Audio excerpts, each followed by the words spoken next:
Dièse chapitre 1, une routine inhabituelle. La petite ville d'Annecy s'éveillait doucement sous les premiers rayons du soleil printanier. Les cloches de l'église résonnaient dans les ruelles pavées, tandis que Monsieur Lefebvre, comme chaque matin depuis 20 ans, ouvrait les volets de son épicerie. L'établissement, niché au cœur de la vieille ville, était devenu une institution pour les habitants du quartier. À 62 ans, Marcel Lefebvre était connu pour sa rigueur quasi militaire. Ses cheveux grisonnants toujours impeccablement coiffés et son tablier bleu sans le moindre pli témoignaient de son souci du détail. Les étagères de son magasin étaient méticuleusement rangées, chaque produit aligné avec une précision mathématique. Ce matin-là, alors qu'il disposait les croissants encore chauds dans la vitrine, un mouvement inhabituel attira son attention. Un chien au pelage fauve, ni très grand ni très petit, se tenait devant la porte vitrée. Ce qui frappa immédiatement Monsieur Lefebvre, ce n'était pas tant la présence de l'animal que son comportement. Dans sa gueule, il tenait délicatement une feuille d'érable parfaitement conservée. « Allez, oust !» lança Monsieur Lefebvre en agitant la main. Mais le chien ne bougea pas. Ses yeux, d'un brun profond, fixaient l'épicier avec une intensité déconcertante. Avec des gestes mesurés, l'animal déposa la feuille devant la porte et s'assit, attendant patiemment.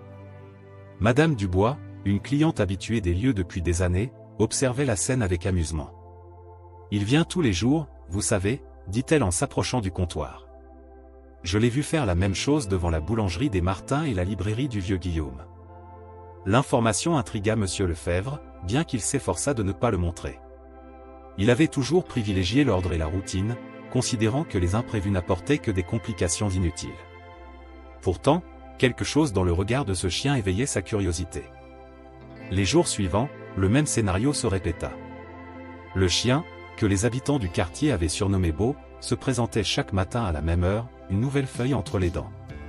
Certaines provenaient d'arbres que Monsieur Lefebvre ne reconnaissait pas, d'autres semblaient avoir été délicatement découpées, comme si elles racontaient une histoire secrète. Un matin, cédant à un élan de compassion qu'il ne s'expliquait pas, Monsieur Lefebvre déposa une gamelle d'eau et quelques croquettes près de l'entrée.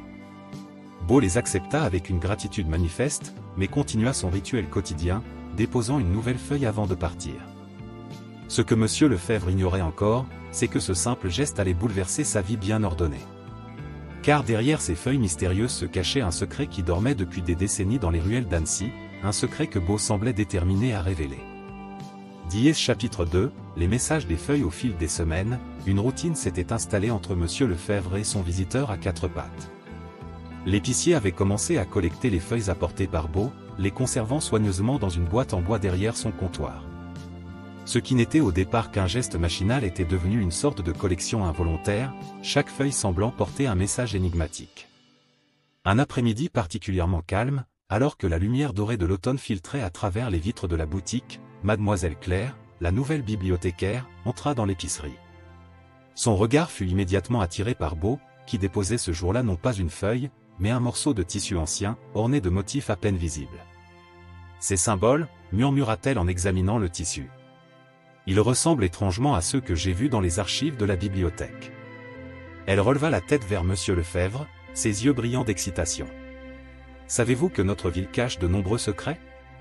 Les anciens racontent que certains lieux d'Annecy sont liés par des symboles similaires. » Pour la première fois depuis longtemps, Monsieur Lefebvre sentit son cœur s'accélérer.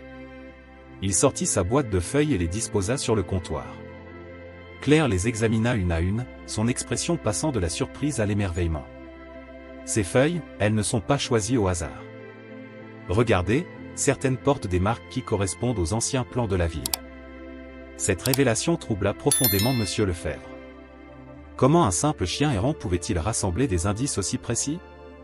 Il se surprit à observer Beau avec un regard nouveau, cherchant dans ses yeux expressifs une explication à ce mystère grandissant. Le soir venu, alors que la boutique était vide et que les derniers rayons du soleil caressaient les pavés de la rue, Beau réapparut. Cette fois, son comportement était différent. Au lieu de simplement déposer son offrande quotidienne, il fixait Monsieur Lefebvre avec insistance, comme s'il voulait le guider quelque part. Après un moment d'hésitation, l'épicier décida de suivre le chien. Ils traversèrent les ruelles tortueuses d'Annecy, passant devant des bâtiments centenaires dont les pierres semblaient murmurer d'anciennes histoires. Beau les conduisit jusqu'à une petite place que Monsieur Lefebvre connaissait bien, mais qu'il n'avait jamais vraiment observée. Là, gravé dans la pierre d'une fontaine, se trouvait un symbole identique à l'un de ceux présents sur le morceau de tissu. Le cœur de Monsieur Lefebvre fit un bond dans sa poitrine. Il commençait à comprendre que les cadeaux de Beau n'étaient pas de simples objets trouvés au hasard, mais les pièces d'un puzzle plus vaste. Cette découverte marquait le début d'une aventure qui allait non seulement bouleverser la vie tranquille de Monsieur Lefebvre, mais aussi révéler des secrets enfouis depuis des générations dans les rues d'Annecy. Car derrière chaque feuille, chaque symbole, se cachait une histoire attendant d'être dévoilée, une histoire que Beau semblait connaître mieux que quiconque. Dièse chapitre 3, les échos du passé. Les découvertes de Monsieur Lefebvre commençaient à attirer l'attention des habitants d'Annecy. Sa petite épicerie était devenue un lieu de rassemblement où les clients s'attardaient, espérant apercevoir Beau et ses mystérieuses trouvailles. Parmi eux, Madame Élise, une ancienne professeure d'histoire à la retraite, manifestait un intérêt particulier pour les symboles collectés. Ces marques, expliqua-t-elle un matin en ajustant ses lunettes, rappellent celles utilisées par les anciens artisans d'Annecy. Au XVIIIe siècle, la ville abritait une communauté d'artisans qui avaient développé son propre langage codé pour protéger leurs secrets de fabrication. Cette révélation fit naître une nouvelle théorie. Claire, la bibliothécaire, passait désormais ses pauses déjeuner à l'épicerie, apportant avec elle de vieux documents et des photographies jaunies par le temps. Ensemble, ils commencèrent à établir des connexions entre les lieux visités par Beau et l'histoire cachée de leur ville. Un après-midi particulièrement pluvieux, alors que l'humidité faisait ressortir l'odeur des vieilles pierres, Beau apparut avec un objet différent, une clé ancienne, noircie par le temps.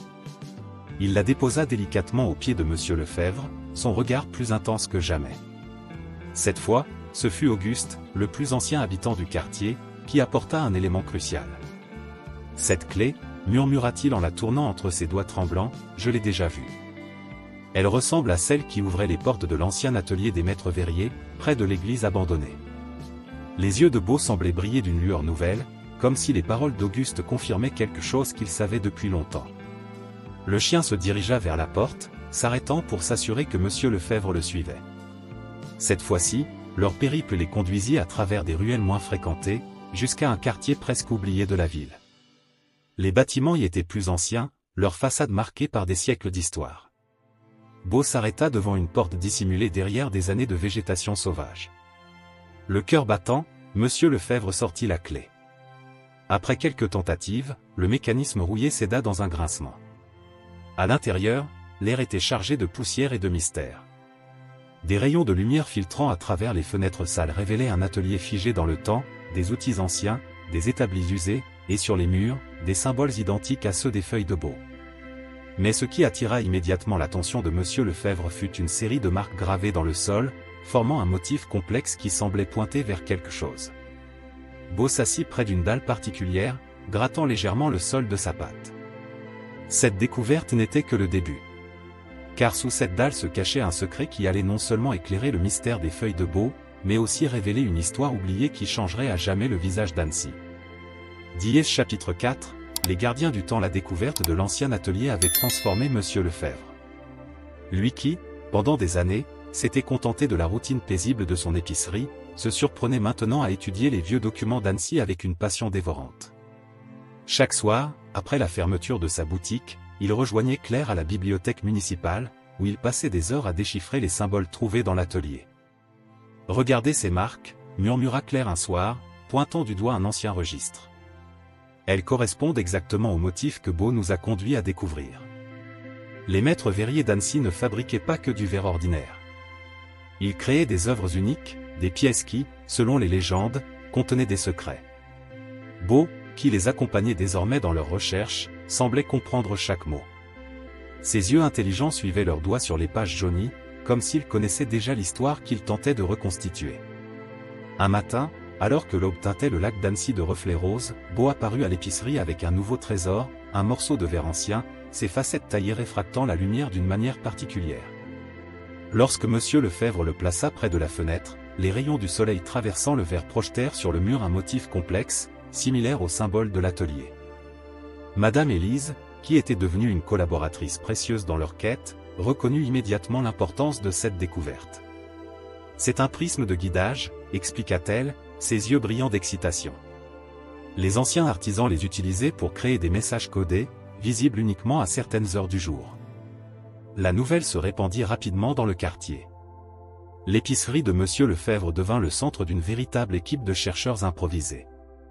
Chacun apportait un morceau du puzzle, des souvenirs transmis par les grands-parents, des objets conservés dans les greniers, des histoires oubliées qui prenaient soudain un sens nouveau. Un après-midi, alors qu'ils examinaient le prisme sous différents angles, Auguste arriva en tremblant d'émotion. Il tenait dans ses mains un vieux journal intime, appartenant à son arrière-grand-père. Il était apprenti dans cet atelier, expliqua-t-il. Et il parle d'une création extraordinaire, quelque chose que les maîtres verriers ont caché juste avant que l'atelier ne soit abandonné. Les pages du journal révélaient l'existence d'une œuvre unique, un chef-d'œuvre de verre et de lumière qui, selon les écrits, contenait la mémoire d'Annecy. Mais plus intriguant encore, le journal mentionnait un gardien, un être fidèle chargé de protéger ce secret jusqu'à ce que le moment soit venu de le révéler. Beau, assis calmement près d'eux, semblait plus attentif que jamais. Son regard passait du journal au visage des personnes présentes, comme s'il évaluait si le moment était enfin venu de révéler le plus grand des secrets. Diès chapitre 5, la lumière de la vérité et l'excitation qui régnait dans l'épicerie de Monsieur Lefebvre était palpable. Le journal d'Auguste avait révélé que le chef-d'œuvre des maîtres verriers devait être découvert lors d'un alignement particulier de la lumière. Selon les calculs de Claire, cet événement ne se produirait que lors du prochain équinoxe, dans exactement 3 jours. Les anciens artisans étaient des génies, expliquait Madame Élise aux habitants rassemblés dans la boutique. Ils ont créé un système complexe utilisant la lumière du soleil pour protéger leurs secrets. Seule la bonne combinaison de prismes, au bon moment et au bon endroit, pourrait révéler l'emplacement de leur création. Pendant ce temps, Beau semblait plus agité que d'habitude. Il disparaissait parfois pendant plusieurs heures, pour revenir avec de nouveaux objets, des morceaux de verre taillés, des fragments de documents, même de petits miroirs anciens. Chaque nouvelle trouvaille ajoutait une pièce au puzzle qu'il tentait de résoudre. La veille de l'équinoxe, alors que le soleil se couchait sur Annecy, un détail crucial fut découvert. En superposant toutes les feuilles que Beau avait apportées au fil des semaines, un motif apparaissait en transparence. Ce n'étaient pas seulement des feuilles choisies au hasard, mais une carte complexe qui, une fois assemblée correctement, révélait un chemin précis à travers la ville. Cette nuit-là, personne ne dormit vraiment dans le quartier. L'anticipation de ce qui allait être découvert le lendemain maintenait tout le monde en éveil. Monsieur Lefebvre, assis dans son fauteuil, regardait Beau qui somnolait paisiblement près de la cheminée. Comment un simple chien pouvait-il être le gardien d'un tel secret? La réponse à cette question semblait proche. À l'aube, une petite foule s'était déjà rassemblée devant l'épicerie. Beau se tenait fièrement à l'entrée, comme s'il avait attendu ce moment depuis toujours. Suivant la carte reconstituée, le groupe se mit en marche à travers les ruelles d'Annecy, Beau en tête. Le chemin les conduisit à travers des passages oubliés, des cours intérieurs cachés, jusqu'à l'ancien atelier. Mais cette fois, quelque chose était différent. La lumière du matin, traversant les prismes qu'ils avaient collectés, créait des motifs lumineux sur les murs. Ces rayons semblaient danser, se déplaçant lentement à mesure que le soleil montait dans le ciel. Beau s'arrêta soudain devant un mur qui semblait ordinaire. Mais quand la lumière l'atteignit à travers les prismes disposés précisément selon les indications du journal, quelque chose d'extraordinaire se produisit. Les rayons convergèrent en un point précis, révélant un mécanisme caché dans la pierre. Diès chapitre 6, l'héritage de lumière. Le mécanisme dans le mur s'activa dans un doux cliquetis, révélant une cavité secrète. À l'intérieur, protégé par des générations de silence, se trouvait un objet qui coupa le souffle de tous les présents, une sphère de verre d'une complexité extraordinaire, ses facettes taillées avec une précision presque surnaturelle. Lorsque Monsieur Lefebvre la sortit délicatement de sa cachette, la lumière de l'équinoxe la traversa, projetant sur les murs de l'atelier des images qui semblaient vivantes. C'étaient des scènes d'Annecy à différentes époques, la construction de la ville, les artisans au travail, les moments de joie et de paix qui avaient façonné l'âme de leur cité. C'est incroyable, murmura Claire, les yeux brillants d'émerveillement. Les maîtres verriers n'ont pas seulement créé un objet, ils ont capturé l'essence même de notre ville dans le verre et la lumière. Beau s'approcha doucement de la sphère, son pelage brillant dans la lumière changeante. C'est alors que Madame Élise remarqua quelque chose d'étonnant sur les anciennes photographies accrochées au mur de l'atelier. Sur plusieurs d'entre elles, datant de différentes époques, on pouvait voir un chien remarquablement similaire à Beau, toujours près de l'atelier des verriers. Ce n'est pas possible, souffla Auguste, ces photos couvrent plus d'un siècle. La réalisation les frappa tous en même temps. Beau n'était pas un simple chien errant. Il était le gardien, celui qui avait veillé sur le secret des maîtres verriers à travers les âges, attendant le bon moment, les bonnes personnes pour révéler ce trésor. Dans les jours qui suivirent, l'histoire de la sphère de verre et de son fidèle gardien se répandit bien au-delà d'Annecy. L'atelier fut restauré et transformé en musée, où la création des maîtres verriers fut exposée, continuant à projeter ses images magiques à chaque équinoxe. Quant à Monsieur Lefebvre, sa vie avait changé à jamais. Son épicerie restait le cœur du quartier, mais elle était devenue aussi un lieu de rencontre où les gens venaient partager leurs histoires et leurs découvertes. Beau continuait à lui rendre visite chaque matin, non plus avec des feuilles mystérieuses, mais simplement pour profiter d'un moment de calme ensemble. Le plus grand changement, cependant, s'était opéré dans le cœur des habitants d'Annecy. Le mystère de Beau leur avait rappelé que la magie ne réside pas seulement dans les grands secrets, mais aussi dans les petits gestes quotidiens qui tissent les liens d'une communauté. Et parfois, quand la lumière du soir baigne la ville de ses rayons dorés, on peut voir Beau, assis près de la fontaine de la place, son regard bienveillant veillant toujours sur les secrets et les merveilles d'Annecy. Fin de l'histoire, chers auditeurs, l'histoire extraordinaire de Monsieur Lefebvre et du mystérieux Beau vous a-t-elle touché? Pour continuer à explorer les mystères et les merveilles cachées dans nos villes, nous avons préparé une collection spéciale d'histoires tout aussi captivantes.